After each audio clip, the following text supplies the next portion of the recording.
What's going on, H2O Army? Justin from H2O Plants. This is take 4 of this video, and let's get into it.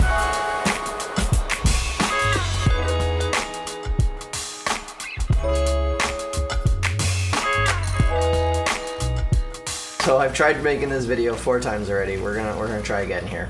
But anyway, so this is a quarantine setup that I have here. And it's not really a quarantine setup as much as it is a grow tank, essentially. Just a very shallow grow Tupperware from Walmart, actually. So a lot of people ask me, how do I treat for algae or snails before they come into my tank? And I normally include in every order a little slip on how to bleach dip your plants if you wanted to really sterilize them, if you're that worried about them. Some plants can't be bleach dipped. There's other ways, such as salt baths, another chemical composition, which I can't remember the exact name right now. But those are other effective ways of dealing with algae or snails or any other sort of pest that may be hitchhiking on plants. Now, that may not be for everybody. You may say, well, I'm getting sensitive plants. I'm worried about the plants dying if I do that, which is a valid concern because some plants don't react well to that. Most hardy plants like Anubis, Amazon Swords, Water Sprite, those will hold up just fine in those type of dips, but something that's much rarer that maybe is a bit more expensive and that you're really concerned about, you may not want to do those things. So your other option would be to set up a temporary quarantine tank or a temporary quarantine tub, as I have here. This you could also use for fish, just minus the lights. So this is also another great idea here. Rather than going out and buying a 10-gallon tank, you can just get this and stick a filter in it, and there you go.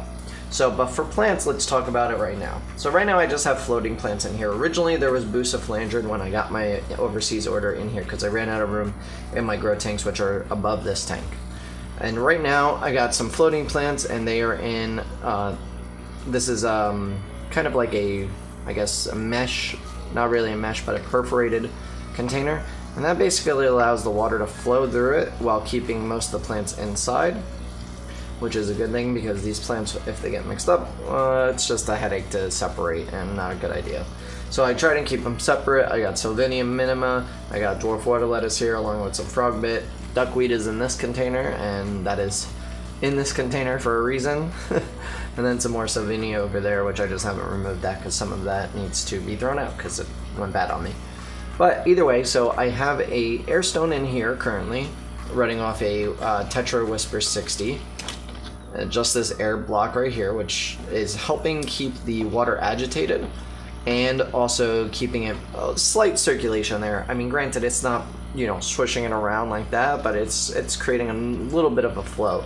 So it's good. It keeps the water from going stagnant. Also, on top, I have these lights here from Home Depot. I got the fixture there. I'm hanging it off some twine, metal twine from Michaels. And then that bulb I got off Amazon, it was $8. It was a grow bulb. So the fixture itself was like $8, $9 from Home Depot. This container is probably about $5 from Walmart. These were 3 for, I think, 60 cents or 90 cents, something like that. And then I got another light here, same setup as that.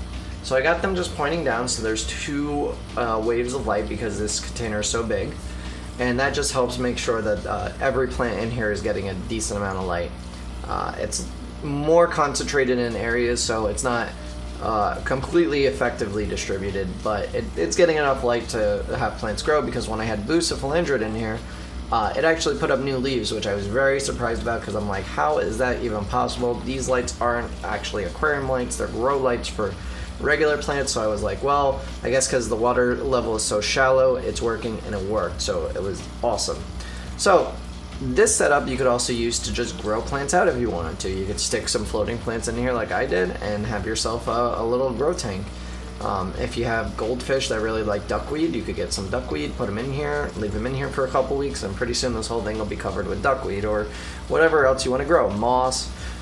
You could also, like I said, use it as a quarantine tank. So if you wanted to get something a bit more tall than this container, because this is more long, you could get a bit of a taller tub, and then you can just fill it with a little bit of gravel or a little bit of substrate, stick your stem plants down in there, and wait a couple weeks and see if any algae comes up or any snails or anything like that. At least the plants are self-contained and you don't have to worry about those pests going into the tank that you're worried about being affected, if you are worried.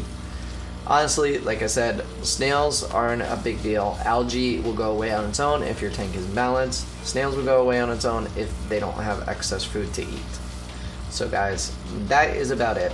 Do you have a quarantine setup? I'd like to know in the comments below, or do you have another idea for this kind of setup?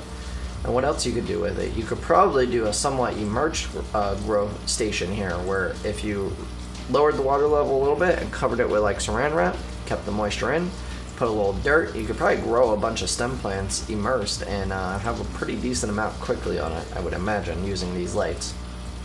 But all the links in the description below for these lights if you want to take a look at them. And I hope you guys enjoyed the video. I will see you guys next time. Later. Thanks for checking out this video, guys. To the left, you can check out our playlist for these kinds of videos. We do them daily, as well as links to subscribe to the channel if you haven't already. And also down below, Nate, the editor, well, the kick-ass editor, he just started up a cool psychology series, which I find very entertaining, and I think you guys will too.